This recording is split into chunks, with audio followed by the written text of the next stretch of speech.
Innenraumgeräusche im Golf 8.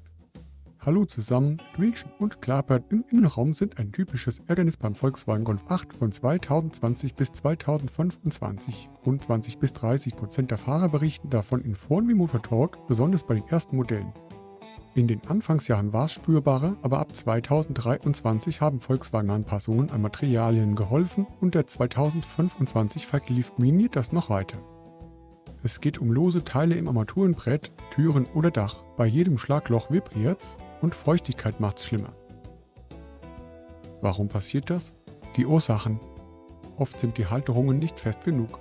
Clips lösen sich und Schrauben lockern sich durch Vibrationen. Typisch für neue Modelle, die noch einlaufen. Gummidichtungen an Türen oder das Dachpolster reiben aneinander. Im Sommer dehnt sich's aus und im Winter trocknet's aus. Über Kopfsteinpflaster oder Autobahn wird's laut. Bei höheren Kilometerständen setzt die Abnutzung ein.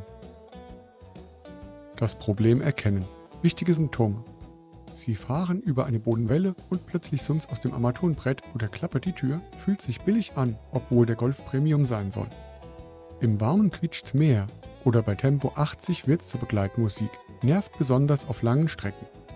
Ein simpler Test: während der Fahrt klopfen und horchen, wo es herkommt. Auf Türen, Mittelkonsole oder Sprachsteuerung.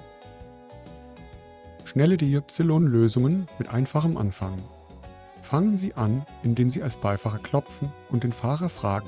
In 10 Minuten haben Sie es meist eingegrenzt, ohne Werkzeug.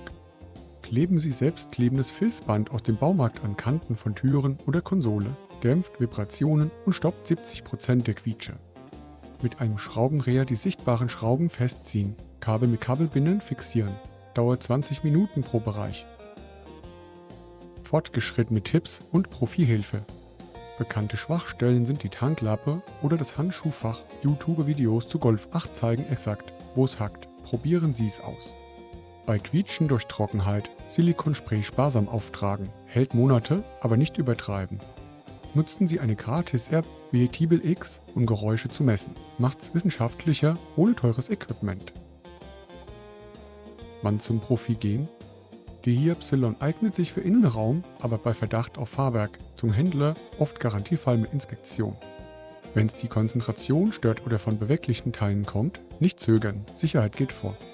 Gute Neuigkeiten: der 2025 Golf 8 hat abgedatete Materialien und Besitzer melden weniger Klagen. Volkswagen hat zugehört. Vergleich der Lösungen, Aufwand gegen Erfolg. Bei einfachem Quietschen reicht's Band, schnell und günstig, stillt die meisten Symptome. Schrauben und Kabel handhaben löst Vibrationen, lohnt für Vielfahrer. Bei hartnäckigen Fällen, Werkstatt Rahn mit potenzieller Montacke, spart Zeit und Frust langfristig.